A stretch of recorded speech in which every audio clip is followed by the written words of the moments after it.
तो वित्त मंत्री निर्मला सीतारमण ने आज संसद में इकोनॉमिक सर्वे पेश कर दिया है। अगले फाइनेंशियल ईयर में जीडीपी ग्रोथ 6.3% से 6.8% के बीच रहने का अनुमान है। लेकिन देश की अर्थव्यवस्था की असली तस्वीर क्या कहती है? चुनौतियां बहुत कुछ हैं, अभी कुछ चिंताएं भी इस सर्वेक्षण में जारी की गई हैं। और ये जो ग्रोथ के अनुमान आए हैं, क्या ये पर्याप्त हैं? खास तौर से विकसित भारत की जिस राह पर हम चल पड़े हैं, क्या हमें इतने ग्रोथ के साथ हमारा काम चल पाएगा? अभी कंजम्पशन की स्थिति पर किस तरह के रिफ्लेक्शंस हमें दिख रहे हैं?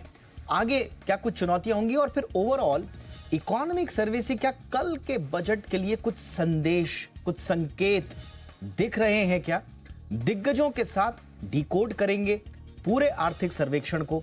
पहले ये रिपोर्ट देखिए, थोड़ा सा हाईलाइट आपको दिखाते हैं। मेरा नाम है दीपक डोभाल, आप देख रहे हैं आपकी खबर आपका फायदा। लौट रहा हूं मेहमानों के साथ।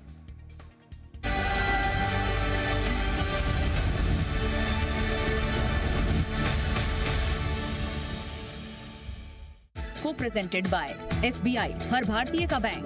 को powered by Canara bank, together we can. पॉइंट DCX इंडिया का crypto coach. Special partner India's future investors TV show. Real estate partner signature global realty, reliability, responsibility. प्रायोजक SBI लाइफ, अपने लिए अपनों के लिए। और angel one for everyone, app for smart investing.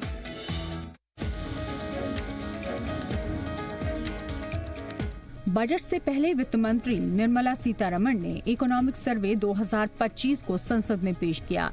सर्वे के मुताबिक भारत की घरेलू अर्थव्यवस्था में मजबूती बनी रहेगी और महंगाई में कमी आई है।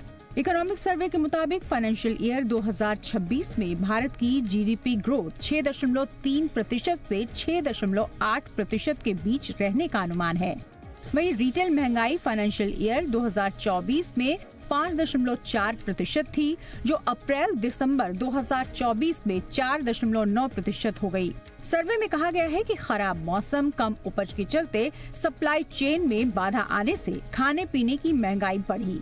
ऐसे में फाइनेंशियल ईयर 2025-2026 की पहली छमाही में अच्छे रबी उत्पादन से खाने पीने की चीजों की कीमतें नियंत्रण में रह सकती हैं, जबकि 2024-2025 की चौथी तिमाही में महंगाई में कमी की उम्मीद है। सर्वे में कहा गया है कि लेबर मार्केट के हालात 7 साल में बेहतर हुए हैं। फाइनेंशियल ईयर 2024 में बेरोजगारी दर गिरकर 3.2 पर आ गई। EPFO में नेट पेरोल पिछले 6 साल में दुगना हुआ, जो संगठित क्षेत्र में रोजगार का अच्छा संकेत है। इकोनॉमिक सर्वे में AI के असर को लेकर भी चिंता जाहिर की गई है। इकोनॉमिक सर्वे में अनुमान लगाया गया है कि नए जमाने की टेक्नोलॉजी यानी AI की वजह से प्रोडक्टिविटी में तो इजाफा होगा, लेकिन कुछ क्षेत्रों में रोजगार पर नेगेटिव इफेक्ट भी पड़ सकता है। कई कंपनियां तो बड़े बड़े बिजनेस और कॉरपोरेट के लिए AI सिस्टम तैयार कर रही हैं, ताकि कुछ काम को ऑटोमेशन पर कंप्लीट कराया जा सके, जिसमें phone call customer care service, content writer, translator, coding, programmer जैसे काम शामिल हैं।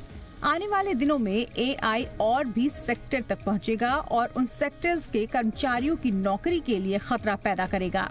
आर्थिक सर्वेक्षण 2025 में एक महत्वपूर्ण चेतावनी दी गई है कि यदि अमेरिकी शेयर बाजार में गिरावट आती है तो भारतीय शेयर बाजार पर भी इसका प्रतिकूल प्रभाव पड़ सकता है।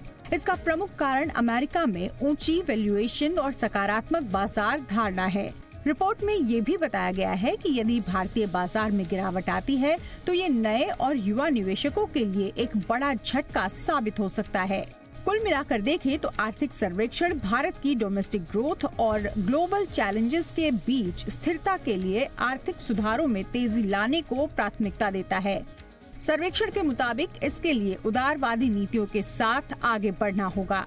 इसके अलावा एनर्जी ट्रांजिशन में बैलेंस के साथ आगे बढ़ने, इलेक्ट्रिक मोबिलिटी और पब्लिक ट्रांसपोर्ट को बढ़ावा देने के साथ साथ AI जैसी तकनीकों के फायदे के लिए स्किल डेवलपमेंट और एजुकेशन की जरूरत पर भी फोकस करता है।